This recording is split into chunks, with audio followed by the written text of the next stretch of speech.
प्यारे बच्चों, क्लास 12 की मैथमेटिक्स क्लास में आपका पुनः स्वागत है। मैं जेलाल, प्रवक्ता, गणित एचपी इंटर कॉलेज अलीगढ़।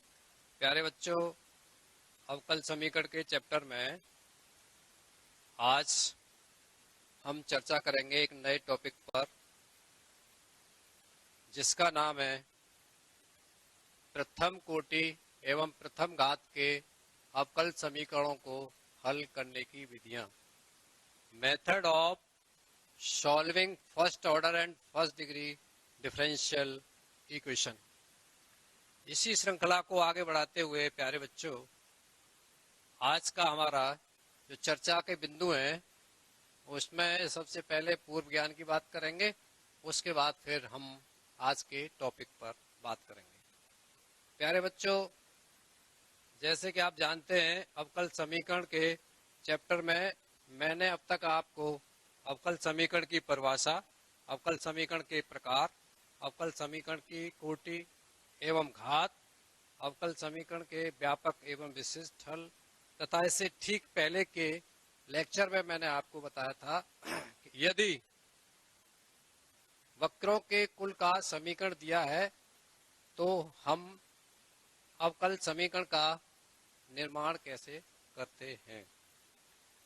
और प्यारे बच्चों, मैंने आपको उस संदर्भ में बताया था कि यदि वक्रों के कुल का हमें समीकरण दिया है तो हम चर और चरों के संबंध से स्वेच्छ चर का विलोपन कर उसका अवकल समीकरण ज्ञात कर सकते हैं। प्यारे बच्चों, आज हम प्रथम कोटि एवं प्रथम घात के अवकल समीकरणों को हल करने की 3 विधियों पर चर्चा करेंगे, जिसमें पहली विधि है जब अवकल समीकरण आपके चर पृथक रूप में हो, अर्थात जब चरों को पूर्ण रूप से पृथक किया जा सके। दूसरी विधि है प्यारे बच्चों, जब अवकल समीकरण आपके समघातीय रूप में लिखे हुए हों। और तीसरी विधि है प्यारे बच्चों, जब आपके अवकल समीकरण रैखिक रूप में हो। तो ये दूसरी और तीसरे नंबर की जो विधि है प्यारे बच्चों, ये बाद में चर्चा करेंगे। आज का हमारा जो मुख्य टॉपिक है वो है पृथक्करणीय चर वाले अवकल समीकरण को हल करने की विधि। आइए बात करते हैं। प्यारे बच्चों, सुविधा के दृष्टिकोण से मैंने इस टॉपिक को कैटेगराइज किया है टाइप 1, टाइप 2 एंड टाइप 3 में। प्यारे बच्चों, टाइप 1 में वो अवकल समीकरण आएंगे जो dy/dx = fx के रूप में होंगे, जहां पर आपका fx जो होगा ये x का फलन होगा। टाइप सेकंड में ऐसे अवकल समीकरण होंगे जिसमें dy/dx = fy के रूप में होंगे। और टाइप थर्ड में fx dx = gy dy के रूप वाले अवकल समीकरण होंगे। तो सबसे पहले प्यारे बच्चों, हम टाइप फर्स्ट की बात करेंगे, माने जब अवकल समीकरण dy/dx = fx के रूप में होते हैं।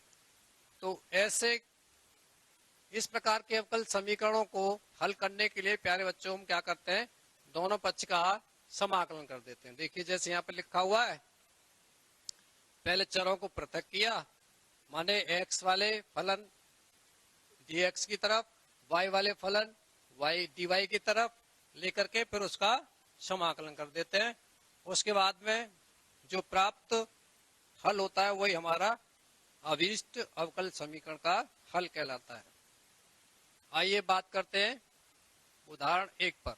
यहाँ पर पहला उदाहरण है, इसी टाइप पर है, dy/dx = fx। देखिए क्या पूछ रहे हैं वो, अवकल समीकरण का व्यापक हल ज्ञात कीजिए। आपके सामने अवकल समीकरण लिखा हुआ 1 + x² dy/dx - x = 2 tan 1x। तो आइए बच्चों जरा बात करते हैं इस पर कैसे करेंगे। जैसे कि आपको मालूम है, आपको दे रखा है, क्या दिया है, 1 + x² dy/dx - x = 2 tan 1x। तो मैं x को इधर ट्रांसफर करेंगे, थोड़ा सा x को थोड़ा ट्रांसफर करके राइट हैंड साइड की तरफ लेके आएंगे, तो हमें मिलेगा प्यारे बच्चों 1 plus x square d y upon d x is equal to 2 tan inverse x plus x. अब 1 प्लस एक्स स्क्वायर से दोनों तरफ डिवाइड कर देंगे, तो हमारा समीकरण होगा d y upon d x is equal to 2 tan inverse x upon 1 plus x square. और अभी मैंने अंश में ही x को शामिल कर लिया है। इसके बाद चरों को पृथक करेंगे बच्चों। क्या करेंगे? D Y is equal to 2 tan inverse x upon 1 plus x square plus x upon 1 plus x square, और ये हो जाएगा आपका dx। प्यारे बच्चों, अब हम इसका दोनों तरफ समाकलन करेंगे। तो समाकलन करने के बाद स्थिति होगी हमारी 1 into D Y is equal to 2 into integration of tan inverse x upon 1 plus x square into D X plus integration of x upon 1 plus x square D X plus C. C क्या है? Constant of integration. अब देखिए प्यारे बच्चों, यहाँ पर अगर मैं tan इनवर्स x को t मान लूं, तो ये 1 plus x square D x is equal to d T आ जाएगा। क्या माना है? इसको tan इनवर्स x को यदि यहाँ पर t माना जाए तो क्या मिलेगा हमें? 1 upon 1 plus x square D x is equal to d t. ये इजिकल टू है, इजिकल टू डी टी। इसी प्रकार से अगर मैं इसको 1 प्लस एक्स स्क्वायर मानूं, 1 plus x square is equal to u मान लेते हैं, चलिए, तो ये हो जाएगा आपका, इसका 0 हो गया, plus 2x d x is equal to d u. तो अब आपका समीकरण देखिए, इसका 1 का इंटीग्रेशन करने के पश्चात इसकी वैल्यू क्या आएगी? y। तो ये हो गया आपका y इज इक्वल टू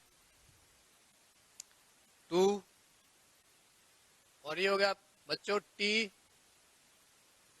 और ये हो गया dt प्लस ये हुआ आपका 1/2 x dx की वैल्यू। x dx की वैल्यू कितनी हो गई? यहाँ से 1/2 du और 1 अपॉन 1 प्लस एक्स स्क्वायर। यहाँ पर देखिए मैंने यहाँ 1 प्लस एक्स स्क्वायर को u माना था, तो 1 अपॉन 1 प्लस एक्स स्क्वायर हो जाएगा आपका 1 upon u into d u plus c. तो प्यारे बच्चों, ये हुआ आपका y is equal to 2 into t square upon 2 plus 1 upon 2, और ये हो गया आपका log mod u plus c. क्योंकि आप जानते हैं 1 upon x d x integration 1 upon x का क्या होता है? एक्स के सापेक्ष log mod x होता है। इसलिए 1 upon integration 1 upon U D you की वैल्यू हो गई आपकी log mod u।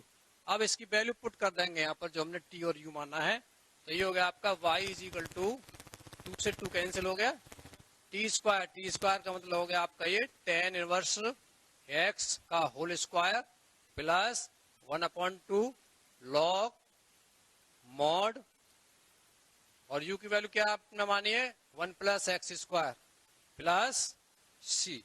तो प्यारे बच्चों, ये आपका अभीष्ट हल होगा। आगे बढ़ते हैं। ये टाइप सेकंड है प्यारे बच्चों, जो मैंने अभी आपके सामने डिस्कस की थी कि अब जब आप कल समीकरण d y upon d x equal to f x के रूप में लिखे होते हैं, तो इस प्रकार के समीकरणों को हल करने के लिए क्या करते हैं? हम पलटा मार देते हैं। माने d x upon d Y is equal to 1 upon f y. F y क्या है यहाँ पर? ये आपका वाई का फलन है, वाई का फलन। ये एफ वाई क्या है? वाई का फलन। y का फलन है ये।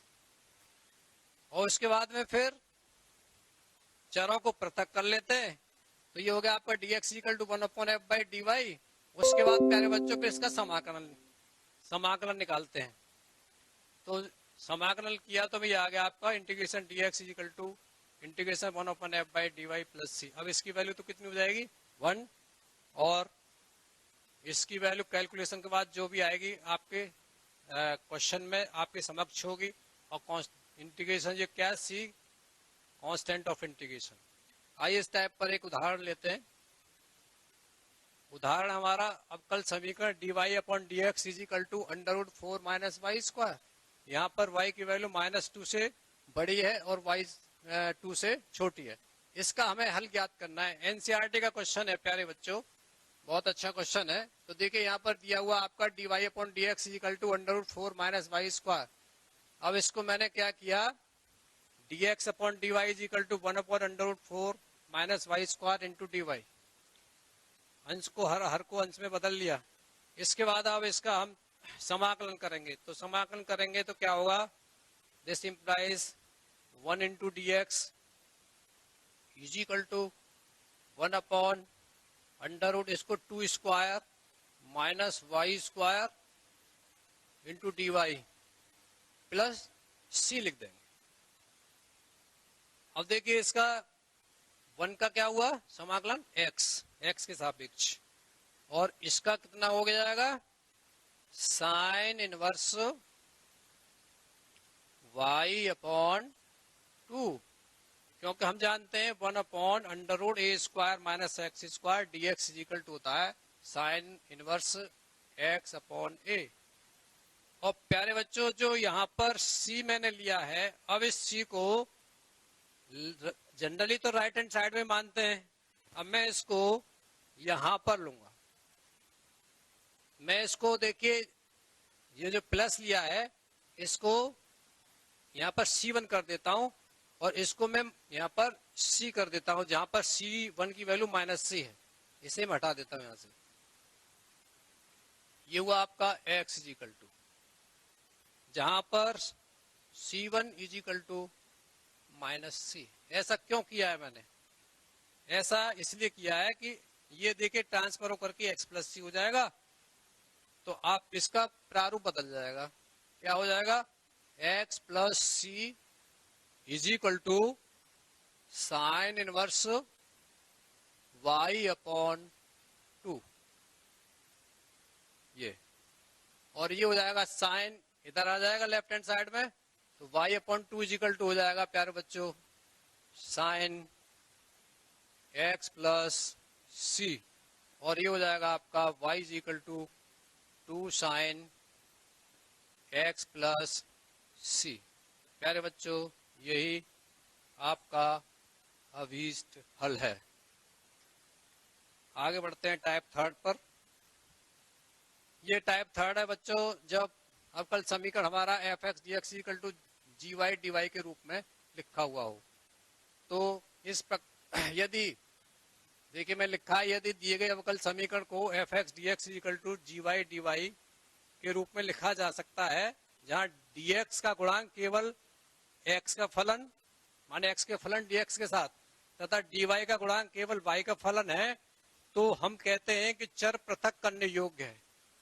चर पृथक करने योग्य है माने उसको x और y के रूप में पृथक किया जा सकता है। x और y चर इन दोनों को पृथक किया जा सकता है। ऐसे अवकल समीकरणों का हल ज्ञात करने के लिए दोनों पक्षों का समाकलन करते हैं। क्या करते हैं, integration f(x) dx equal to gy dy plus C, जहां सी क्या हमारा स्वेच्छ चर है। प्यारे बच्चों अब इस पर हम एक एग्जाम्पल लेते हैं। यहाँ पर उदाहरण है, एक गोलाकार गुब्बारे का आयतन। बहुत अच्छा एग्जाम्पल है, एनसीईआरटी का एग्जाम्पल है प्यारे बच्चों, और बोर्ड परीक्षा में अक्सर आता रहता है। कह रहे हैं गोलाकार गुब्बारे का आयतन जिसे हवा भरकर फुलाया जा रहा है स्थिर गति से बदल रहा है। स्थिर गति से, अगर मान लीजिए कोई कांस्टेंट ले रहे हैं rate of change of velocity, rate of change of velocity is equal to constant, constant मान लीजिए के मान लेते हैं, यानी dv upon dt is equal to k, स्थिर गति से बदल रहा है। यदि आरंभ में इस गुब्बारे की त्रिज्या 3 इकाई है और 3 सेकंड बाद 6 इकाई है, तो t कह रहे हैं, तो t सेकंड बाद उस गुब्बारे की त्रिज्या ज्ञात कीजिए। आरंभ का मतलब यहाँ पर है जब t इज इक्वल टू 0 है, t इज इक्वल टू 0 है तो r की वैल्यू यहाँ पर कितनी है 3, और जब t इज इक्वल टू यहाँ पर आपका 3 सेकंड है तो r की वैल्यू कितनी है 6।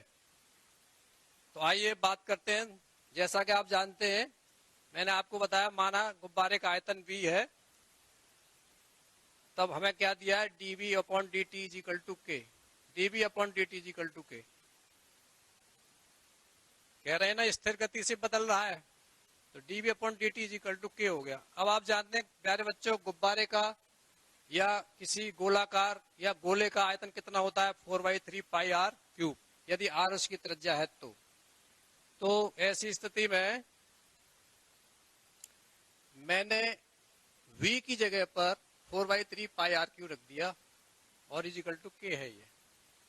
और आगे अब इसका सॉल्यूशन करते हैं प्यारे बच्चों। देखिए ये आपका 4/3 पाई कांस्टेंट है, तो ये बाहर आ जाएगा 4/3 पाई, और अब हो जाएगा d upon dt r cube is equal to k, और ये हो गया 4/3 पाई, और r क्यूब का कितना होगा प्यारे बच्चों, इसका हो जाएगा 3r square into dr over dt is equal to k. देखिए 3 से 3 कैंसिल हो गया, और ये हो गया आपका 4 पाई r स्क्वायर। देखिए यहां से चरों को पृथक कर देता हूं, मैं यहीं पर कर देता हूं, dr is equal to k into dt। अब समाकलन ले लेते हैं दोनों पक्ष का। देखिए तो कांस्टेंट है आपका 4 पाई, तो ये हो गया r square dr is equal to, यहाँ पर k कांस्टेंट है, 1 इंटू dt, और कांस्टेंट का साइन लगा देते हैं कोई प्लस c, प्लस का c। तो ये हो गया आपका प्यारे बच्चों 4 पाई r क्यूब अपॉन 3, कितना हुआ r स्क्वायर का, r क्यूब अपॉन 3, r के सापेक्ष समाकलन r cube upon 3 is equal to k, और t के सापेक्ष 1 का कितना हुआ t प्लस c। ये इक्वेशन नंबर फर्स्ट डाल देते हैं प्यारे बच्चों। अब यहां पर कह रहे हैं वो प्रारंभ में त्रिज्या 3 थी, माने जब r इज इक्वल टू 3 है और t इज इक्वल टू कितना है 0, कंडीशन लगा दी हमने, t इज इक्वल टू 0 तो r इज इक्वल टू कितना है 3। तो अब इस समीकरण में रख देंगे तो कितना हो जाएगा समीकरण, ये फर्स्ट t की वैल्यू 0 रखी, देखिए यहाँ पर मैंने r की वैल्यू 3 रखेंगे, तो ये हो जाएगा 4/3 pi into 3 into 3 into 3 is equal to k into 0 plus c। तो देख रहे हैं प्यारे बच्चों, यहाँ से 3 से 3 कैंसिल हो गया, तो 3 3 9 हो गए, 9 चौक 36, 36 पाई हो गया c की value, c is equal to आपका कितना है 36 पाई। इसकी वैल्यू को समीकरण नंबर फर्स्ट में रख देंगे, तो समीकरण नंबर फर्स्ट हो जाएगा आपका फर्स्ट से 4/3 या 4 पाई अपॉन 3 पाई है, ये 4 pi upon 3 r cube is equal to k t plus 36 pi. अब सेकंड कंडीशन अप्लाई करेंगे, कह रहे हैं कि जब t इज इक्वल टू 3 है तो r इज इक्वल टू 6 है। चलिए इसको सेकंड इक्वेशन दे देते हैं, इसमें मैंने वैल्यू पुट की तो कितना है, t की वैल्यू 3 रखेंगे, r की वैल्यू 6 रखेंगे, तो ये हो जाएगा 4 pi upon 3 into 6 into 6 into 6 is equal to, ये हो गया आपका t की वैल्यू 3 रखेंगे तो 3 के प्लस 36 पाई। और प्यारे बच्चों देखिए ये आपका 2 टाइम्स कट गया, तो 6 जंग 36 दूनी 72, 72 चौके कितने हो गए आपके 288 पाई, 288 पाई।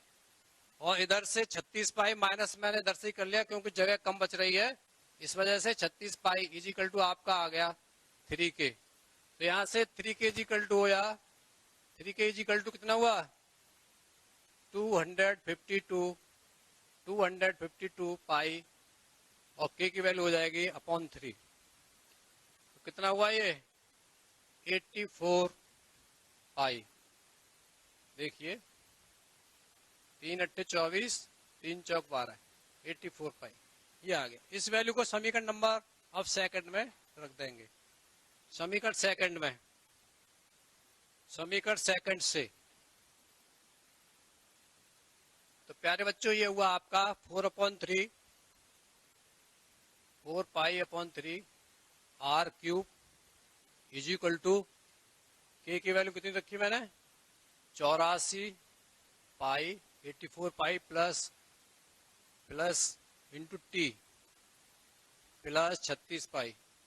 देखिए पाई दोनों तरफ से, पाई दोनों तरफ है इसलिए कट जाएगा, और 4 से ये कटेगा कितना, तो ये हो गया आपका r cube is equal to, ये कटा 4 से आपका 4 दूनी 8, 4 एकम 4 21 बार 21 63 हो गया आपका ये 63 टी प्लस 4 इसमें से कॉमन लिया, 4 नाम 36, 9 बचा, और 3 इधर से जब इधर जाएगा तो बचेगा हो जाएगा 27 प्लस 27।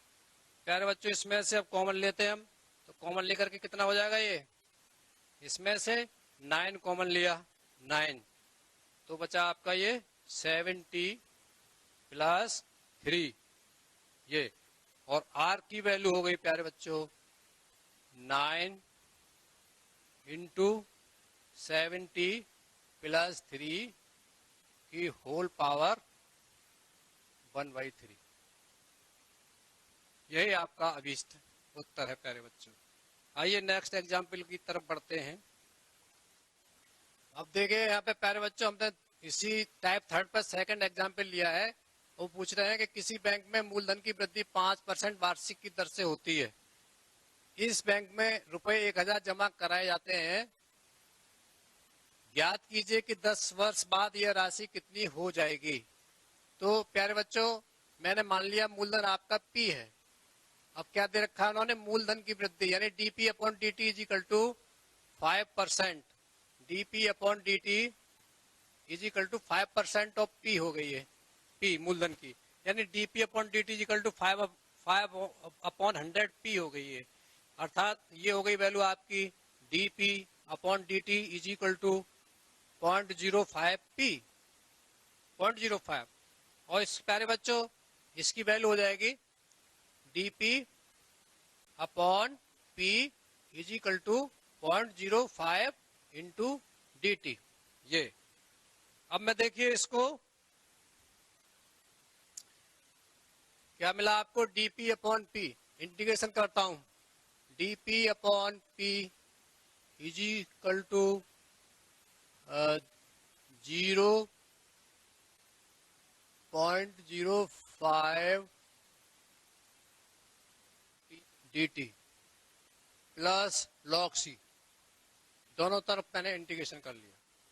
प्यारे बच्चों अब आप यहाँ पर देख रहे हैं कि मैंने यहाँ पर log c as a constant of integration क्यों लिया है।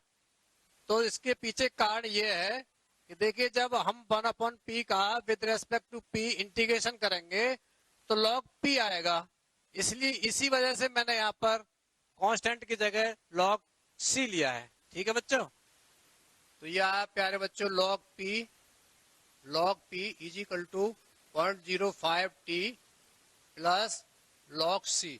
जनरली जब इंटीग्रेशन के बाद इक्वेशंस log में आती हैं तो फिर कांस्टेंट ऑफ इंटीग्रेशन भी log c ही सुविधा की दृष्टि से ले लेना चाहिए। तो ये हो गया log p minus log c इधर आकर के, और log p minus log c की वैल्यू कितनी हो जाएगी, log p अपॉन c, क्योंकि log m minus log n is equal to कितना होता है, log m अपॉन n। बहुत ही चर्चित फार्मूला है, इसे या मुझे आवश्यकता नहीं है कि लिखूं। और P upon c is equal to, ये हो गया आपका e की पावर 0.05 t, क्योंकि लॉग, देखिए लॉग यहाँ दे रखा होता है, यदि log m is equal to c है तो m इज इक्वल टू हो जाता है आपका e की पावर c। ये फॉर्मूला भी आपने पढ़ा होगा बिल्कुल इसी के आधार पर।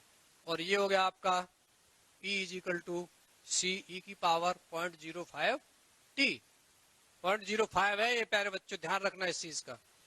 और ये समीकरण नंबर फर्स्ट है। अब कह रहे हैं प्रारंभ में, यानी t इज इक्वल टू, जब प्रारंभ में जब t इज इक्वल टू 0 है तब p की वैल्यू कितनी है, 1000। तो यहाँ पर रख देते हैं वैल्यू, देखिए 1000 p की value is equal to c into e की पावर, ये कितना हो जाएगा 0.05 t, 0.05 इंटू 0, तो ई की पावर 0 हो गया। c इंटू ई की पावर 0 अर्थात c इंटू 1 अर्थात c, तो c की वैल्यू कितनी आ गई यहाँ से 1000। समीकरण नंबर फर्स्ट में रख देंगे इसे, फर्स्ट से। तो ये हो जाएगा आपका p is equal to 1000 into e की पावर 0.05 t। ये इक्वेशन नंबर सेकंड। अब क्या कह रहे हैं प्यारे बच्चों को, 10 वर्ष बाद राशि कितनी हो जाएगी जब t इज इक्वल टू 10।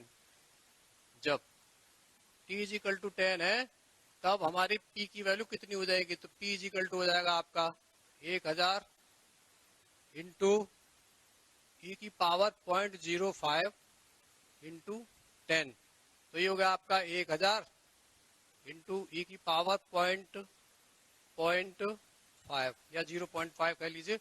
और इसकी वैल्यू दे रखी है उन्होंने, कितनी है 1000 इंटू 1.648, और ये हो गया प्यारे बच्चों रुपीज 1648। तो प्यारे बच्चों 10 वर्ष बाद आपकी मूलधन की धनराशि 1648 रुपए हो जाएगी।